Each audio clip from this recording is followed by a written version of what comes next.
Ndugu wa Tanzania, na wasalimu kwa jina la Jamhuri ya Muungano wa Tanzania. Majina yangu ni Luteni Kanali Kevin Baraka Bebato, mkuu wa kitengo cha habari na uhusiano, Wizara ya Ulinzi na Jeshi la Kujenga Taifa. Jeshi la Ulinzi la Wananchi wa Tanzania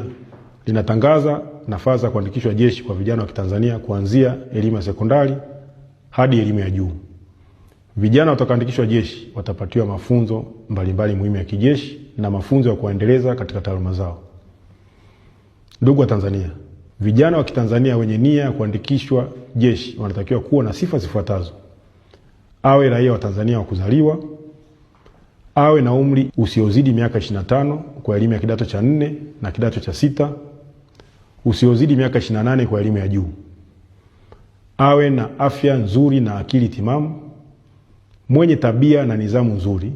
hajapatikana na hatia ya makosa ya jinai mahakamani au kufungwa, awe na cheti halisi cha kuzaliwa,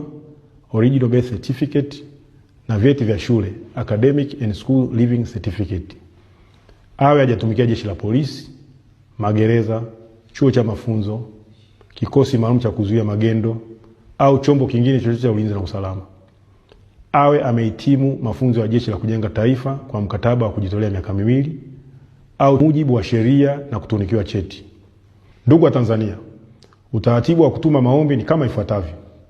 Maombi yote yaandikwe kwa mkono na yawasilishwe yalipokuwa makao makuu ya jeshi Msalato, Dodoma, kuanzia tarehe 15 Aprili 2026 hadi tarehe 28 Aprili 2026, yakiwa na viambatisho vifuatavyo: nakala ya kitambulisho cha taifa au nambari ya NIDA,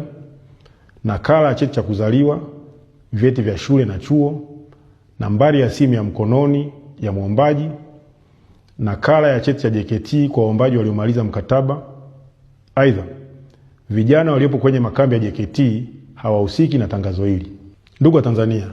maombi yote yatumwe kwa anwani ifuatayo: Mkuu wa Utumishi Jeshini, Makao Makuu ya Jeshi, Sanduku la Posta 194, Dodoma, Tanzania.